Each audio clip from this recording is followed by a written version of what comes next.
this is Vargas XX78 with a quick collection pickup video. Just wanted to share with you guys all the stuff that I picked up since the last time I was with you guys. So just wanted to give you a quick rundown of all the stuff that I've added to the vault. So let's get started.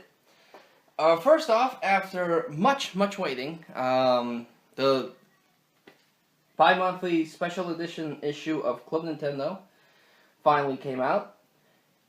This is, like I mentioned in the last video I posted, Club Nintendo has stopped publishing monthly magazines, and they're going to go ahead and publish 6 bi-monthly special editions per year. So, yeah, I already talked about how upset I am about all that, but in this issue they focused entirely on Donkey Kong.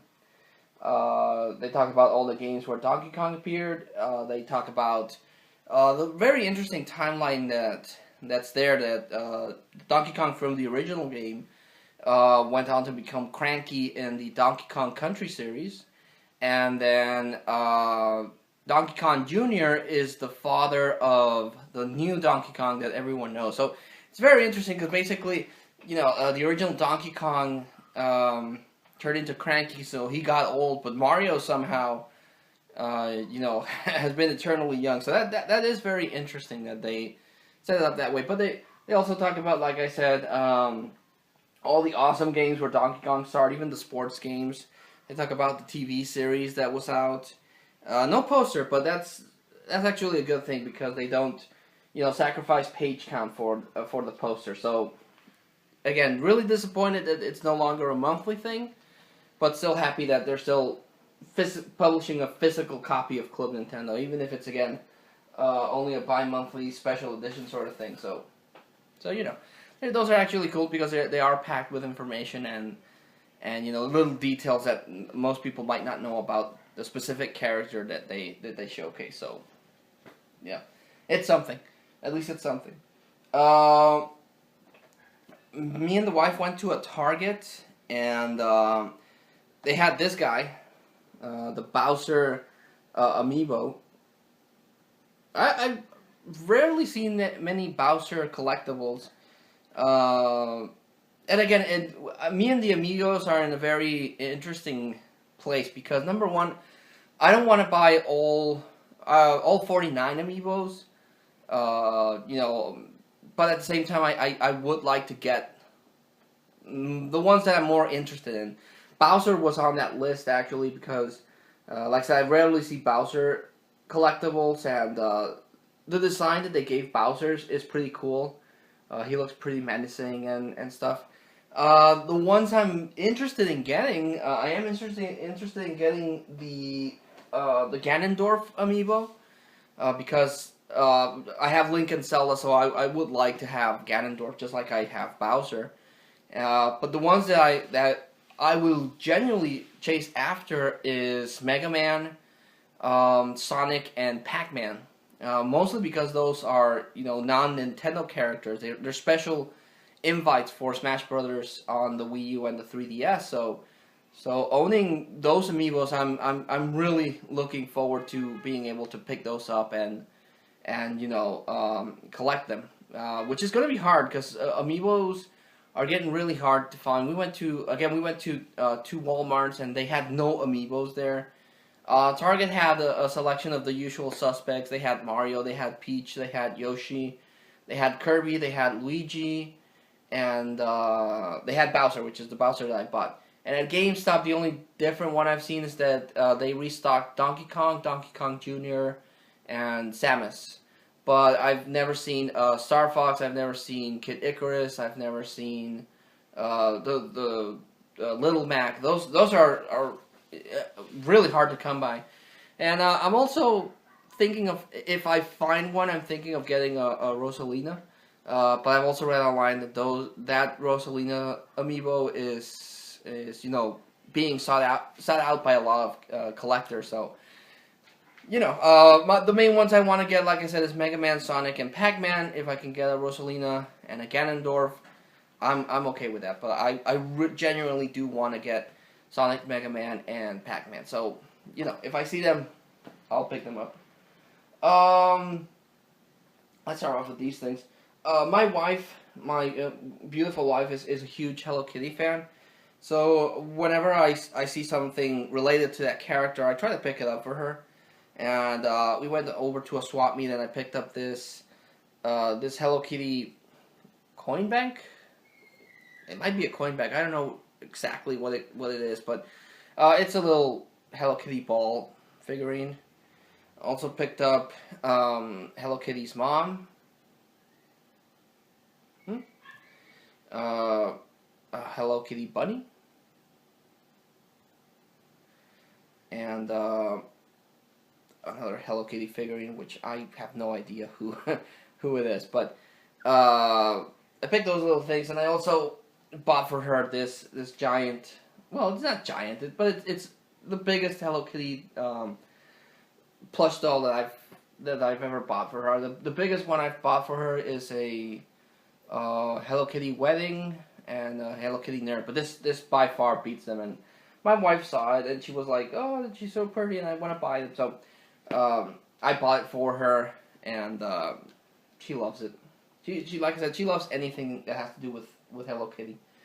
And I have my action figures and collectibles, so I figure, it's what she's passionate about, so I buy it anytime. Anytime I see anything Hello Kitty related, I try to pick it up for her. My sister-in-law got for me this Marvel lanyard. I don't know where she picked it up, but it has Marvel comics there. And it has artwork from Spider-Man, Thor, Captain America, Iron Man, Wolverine, the Hulk. And on the flip side, I'm just realizing, it has the faces of the characters. So you got Iron Man, Thor, the Hulk, Captain America, and Spider-Man. There's Wolverine. Here we go. Wolverine. And here's Spider-Man. So yeah, really, really cool. I have a lanyard collection, so really awesome that she got that for me. I'll start with some books.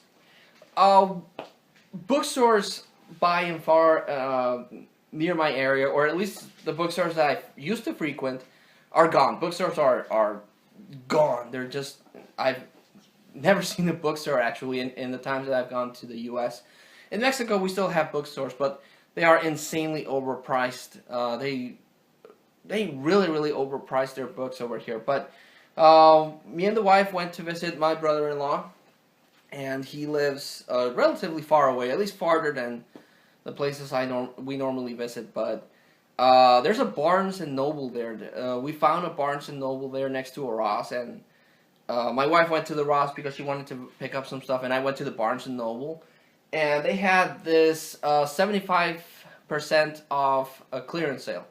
They had a whole bunch of books that they were clearing out, and some of the books, I got really, really, really cheap.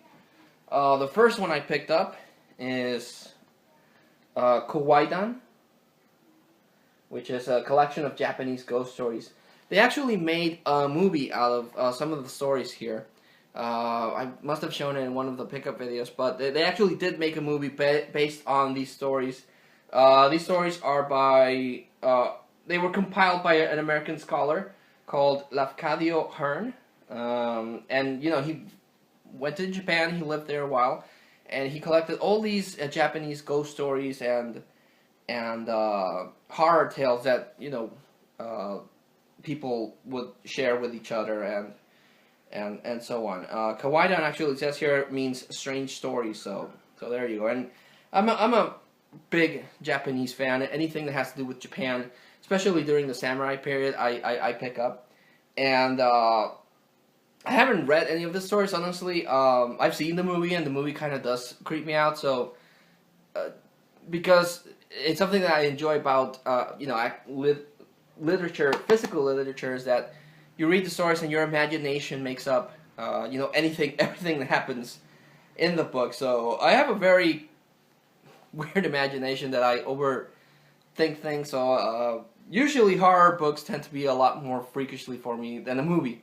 A movie, they might have a jump scare or they have atmosphere, but a book, reading a book, especially a horror book, is a lot worse in my case because I tend to, overimagine stuff, and then it sticks with me. So I am looking forward to reading it, but I'm gonna do it during the day and with the full lights on. But this book cost $8, and it was a bargain. It was already reduced to $8. With the 75% off, I ended up paying $2 for it. So yeah, really, really cool to have this because, again, big fan of Japanese culture, especially the samurai period. And these are hard tales from that period. So really, really, really happy I was able to pick that up. They also had this soft cover of the best of Judge Dredd. This was $11. Again, it was dropped down to $11. But it still had the 75% off, so I ended up paying like $2.50 for this. And this is a collection of the best stories of Judge Dredd, starting from his first strips in black and white, all the way to his color strips. Judge Dredd is, if I remember correctly, is a British publication. Done by 2000 AD, I think. And I don't own any of the Batman and Judge Dredd crossovers. There are a couple of crossovers that I'm interested in getting. But I've always been interested in the Judge Dredd character since the Stallone movie. The Stallone movie introduced me to Judge Dredd, and I've been curious about the character. But the one that really, really got me hooked into the character is the Dredd movie that came out a couple of years ago with Carl Urban. That movie is super cool. If you haven't seen the Dredd movie, I would definitely recommend that movie. It is badass. It completely blows out of the water the Stallone movie, but again, that movie got me interested in Dredd, so when I saw this one, I had to pick it up. And again, it's not all of it, but it is the best stories of Judge Dredd, so I just had to pick it up. And for $2, you can't beat something like that. Just like I'm interested in horror movies, I'm also interested in mythology. So they have this hardcover book called Myths and Legends. It has a price of $10. Also paid $2 for it. So it's like the name implies, it's just myths, mythology, and legends. But normally when I see books like these, they have Greek mythology, or they have, it's mostly Greek mythology that I see, but this one has pretty much everything. Let me just see if I can. It has mythology from Europe, like the ancient Greeks, the Romans, that's the other one that I usually see, the Celts, the British, other European mythology. It has mythology from Africa, which I've rarely seen. The Middle East, Native American, that's one mythology that I've also seen sometimes in books. Mesoamerican mythology, that's something that I've seen here in Mexico because I live here, but I've never seen in, American books. They talk about, the Mayan mythology or the Aztec mythology. It also has India, China, and Japan, and Australia. So, packed full of mythology. Mostly how each culture in these countries describe the creation of their world, or their myths and legends. And I've read about, again, Aztec mythology, and I've read about, I try to, read up on Japanese mythology and Greek mythology. So I'm really interested in those kind of things. So to see this book that has everything in it for $2, I was like, it's just too good to pass up. So I picked that one up, and I've actually started reading that, and it's really, really interesting, I think. The biggest surprise of that is this huge book. I was a little afraid of, if I was going to be able to pick it up, because I saw it, and it blew my mind. It really, really blew my mind how awesome it is. I was genuinely afraid that it would be a lot more than what I could afford, but it's the Simpsons World hardcover that has an episode guide for each and every episode from season 1 to season 20. The sticker on the back, which I removed, but the sticker on the back said that the original price was $150. So I was like, $150 with the 75% off. I calculated it would be like $36. I was hoping that maybe since it was in the bargain bin, it also had a bargain discount price, and that would be deducted with the 75. So I took it to the cashier. I said it doesn't have a price tag. I want to see how much it is, and then he made a calculation, and like I guessed, it's at 34. But then he did something else, and he rang up a different price because it was in the bargain bin, so it had a bargain discount price, and with that he multiplied it with the 75%. Long story short, I got this massive, it's by far the biggest book I own, but it's got Homer, Maggie, Marge, Lisa, and Bart. But I ended up paying $6 for this book, and that blew my mind that I was able to get this. I'm a huge Simpsons fan. Anyone that's seen my videos or knows me knows that I'm a huge Simpsons fan, and anytime that I'm able to pick up anything with The Simpsons, whether it be comic books, the TV shows, the collectibles, I jump at the opportunity. So again, I was really scared that this thing would be so overpriced that I couldn't afford it. But $6 for a massive book that again has an episode description for each and every episode that's released from season 1 to season 20. It even talks about the Tracy Ullman shorts. I have already a book like this, but that only covers season 1 to 5, and it's like this thick. This thing is massive. It's by far, I think, the most awesomest thing I've bought in these last couple of days. It's just, I love this because it's packed with full information and artwork. It tells you little things that happen in the movie. I'm sorry, it has little things that they reference in the show, and it explains what movie that's from, or what TV show that's from, and it tells you who appeared in that episode, what voice they did, if it's a recurring character, how many times he's appeared. Just packed full of Simpsons information for the TV show, and honestly, again, it's by far the best thing I bought of this bunch, I feel. And for $6, you can't beat that. You can't beat something this awesome for that price. So yeah, it's freaking heavy, and it's so awesome. So that's that's the thing that I was most worried about. That, you know, because I saw it and I saw it and I saw how cool it is. So I really wanted it. So I was really afraid I was going to pay a lot, but I ended up paying $6. So that by far blew my mind away. If I ever have a chance to go back to that Barnes & Noble, I'm going to go back. Because they had a whole bunch of books, even new books that they had there, or collector's editions that they had. I'm going to pick up. So yeah, these are books, you know, again, like I talked on that Rage video, which wasn't that rageful, but I'm a huge fan of physical, you know, reading. I like reading stuff, and, you know, reading stuff on the internet is fine, but if I want to, you know, I enjoy being able to take something off the shelf and, you know, flip the pages, and it's going to sound weird, but even the smell of books is really cool, so really happy I was able to get these books. Lastly, I was able to add some games and movies to the collection. Very little movies. I am cutting down somewhat on the movies, but still. Went to an Overwheels, and I picked up The Jungle Book by Virgin Interactive. I remember this game also coming out on Super Nintendo.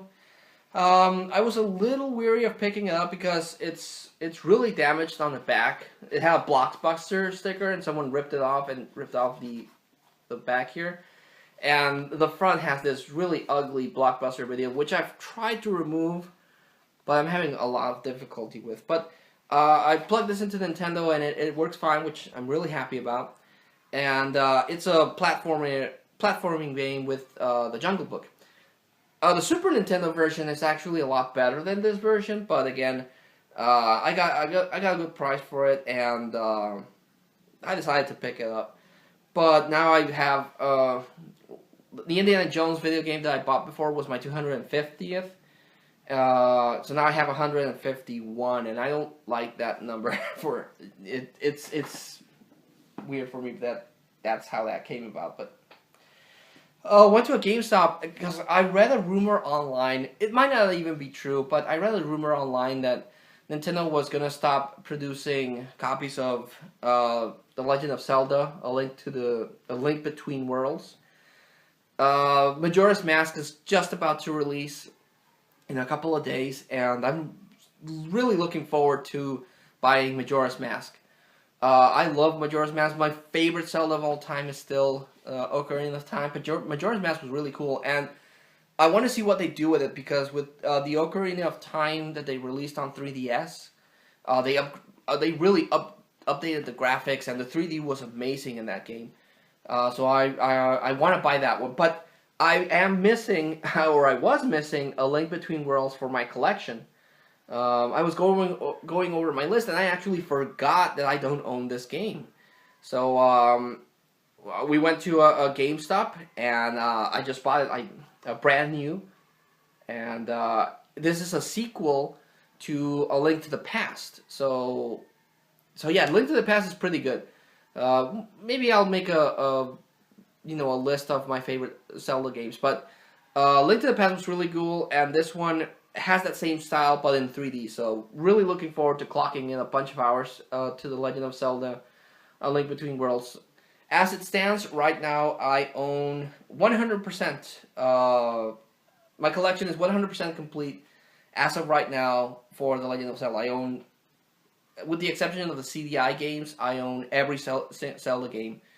But Majora's Mask, which hasn't released yet. So as of right now, my Zelda collection is 100% complete. Also, I've been trying to track down this game, and they had an over wheels, and that's Super Princess Peach. I've been trying to track down this game for a long time, mostly trying to get a good price on it, because I have seen it at GameStop, but it's still $30 used. They don't have it new anymore. And this is basically a story that Bowser... It has the art style similar to the Mario and Luigi games. But in this one, Bowser abducts Mario.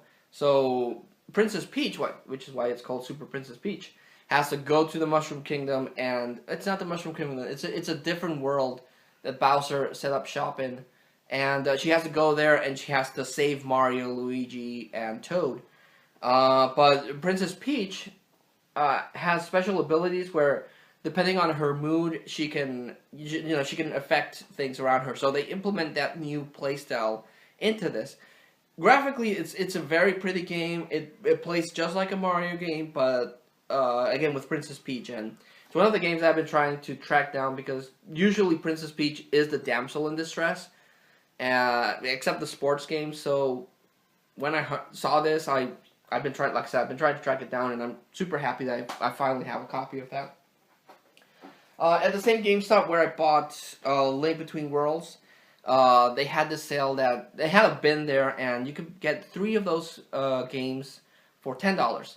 So I was going through the games. I have 3 original games. Well, the one I'm going to show here plus 2 others, but those 2 others either they had a really messed up copy, or it didn't apply for that sale. But the one that was there and I picked up, and I'm glad I did, is Ratchet Clank Old for 1. This is a 4-player co-op game that they released, and it takes place after A Crack in Time. So I love the Ratchet Clank series. It's actually one of the series that I've enjoyed most in the Sony platforms since the PlayStation 2 and these ones. I haven't bought the Ratchet & Clank games because I didn't have a PlayStation before, but now that I do, I do want to track down the rest of them. I'm only missing, if I'm not mistaken, I'm missing what's it called? Ratchet & Clank Into the Nexus. That one's new for $20, so I'll pick it up because I really like the Ratchet & Clank games, and it's really addicting when you're shooting stuff up and the bolts come to you, and that little sound is really addicting. and I love upgrading the weapons. And this one is different. Visually, it's not as pretty as Crack in Time, and you don't upgrade the weapons as much. It's basically Sony's answer to New Super Mario Brothers. You have 4 characters. You take control of Dr. Nefarious, which is my favorite villain in the Ratchet and Clank series. Clank, Ratchet, and Captain Quark, and you have to co-op it and pass the level. So it really is totally a co-op game, but so it is missing the weapon upgrades, and visually it's not that pretty, but still huge mark for Ratchet and Clank, so really glad I was able to pick that up. Like I said, I had 2 original games that I had to switch out, but one of the games in those bins that I'm glad I got is Killzone 3. The second Killzone, which I own and played and beat, was pretty cool. Visually, very awesome. Very futuristic game. Haven't gotten around to buying the third one, so I thought that was a good time to do so. Haven't played any of that. And the last game I got on that sale, I had LA Noire there, but that didn't participate in the sale. And so I got, as the only one that I was interested in, NBA 2K12. I've been trying to track down 2K11 because they had the whole Michael Jordan challenge mode. This one not only has Jordan, but it has important MVPs from the NBA's history. You can still do Jordan challenges, but you can also do other players as well. Visually, the game looks beautiful. I've lost track with NBA games, if I'm honest. The last NBA game I bought and enjoyed was NBA Courtside for the GameCube. Since then, I haven't bought an NBA game, but this one, was part of the sale, and it looks beautiful. It plays awesome, so really, really glad I ended up picking this one up. Okay, almost done. Just talking about some movies. Picked up the 7th season of The Big Bang Theory. This was on sale, and me and the wife are already up to disc 3, but this one has the Blu-ray DVD combo, so we've been looking at the episodes in DVD, but it has 2 Blu-ray discs and 3 DVDs, and me and my wife really enjoyed The Big Bang Theory. It's actually the only TV series that I have complete from season 1 to the newest one, season 7.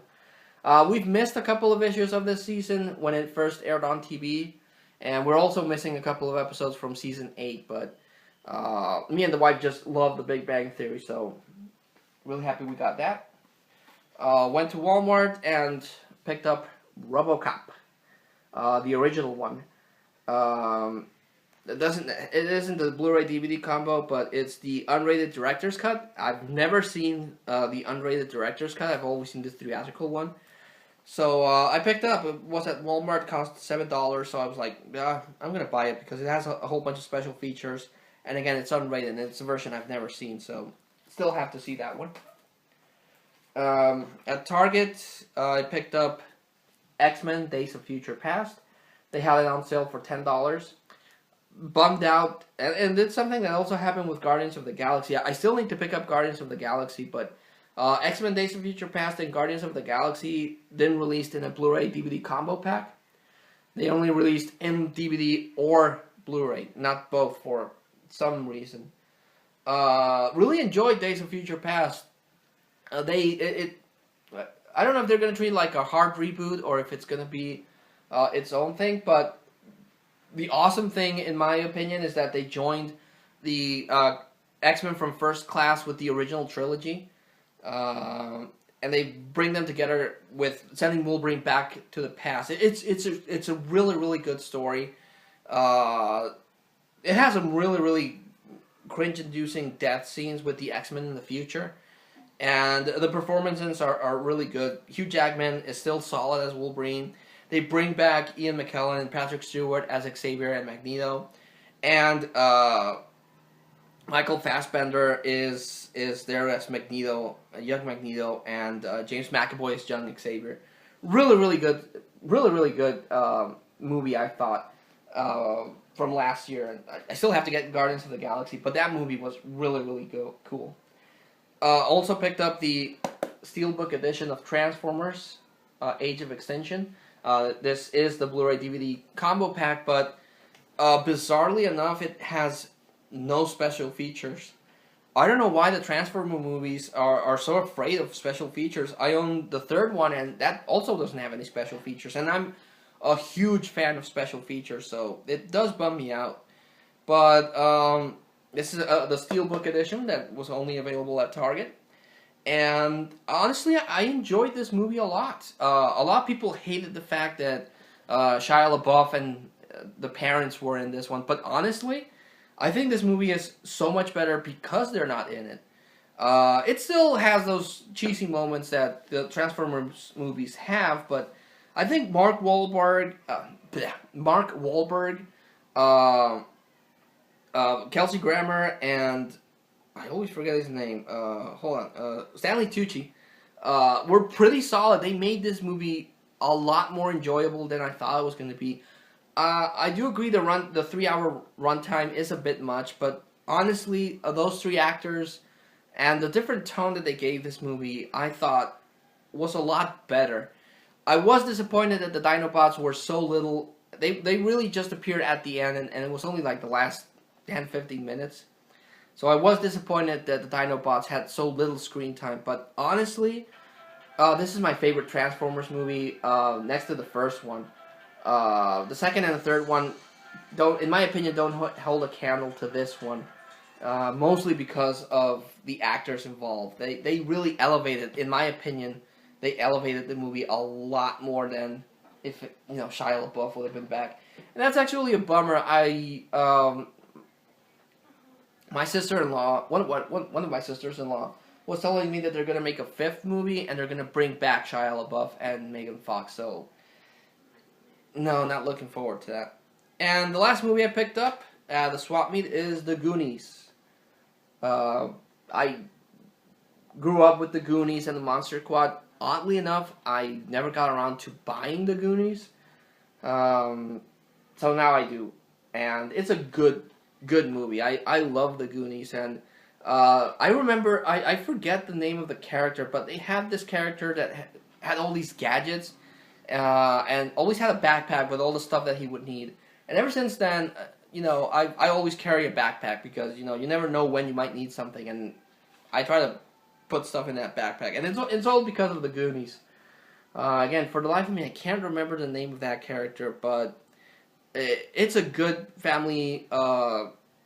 It's a good family movie in my opinion, and I love the story of The Goonies. Same reason why I love the Monster Squad. Those two movies I think are great, and I've always thought that it was directed by Steven Spielberg, but it's actually directed by Richard Donner, and it's Richard Donner directed it.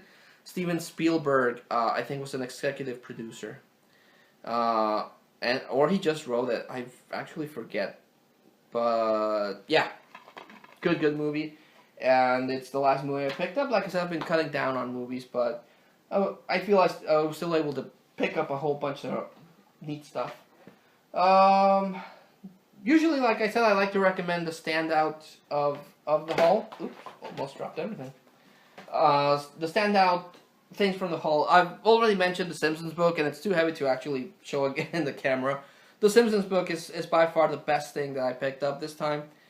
Gaming-wise, The Legend of Zelda: A Link Between Worlds. I played a little bit of it, and so far I'm really enjoying it. And movie-wise, I'm going to go with X-Men: Days of Future Past. I really enjoyed this movie, so I'm going to recommend it. But yeah, that was the pickup video. Like I said, wasn't as short as I thought it would be. I'm clocking in about 35 minutes, but just wanted to share these things with you guys. I get excited when I pick up neat stuff, and I want to share it with you. But like always, thanks so much for watching, and until I see you all again, this is Vargas XX78, thanking you and signing out.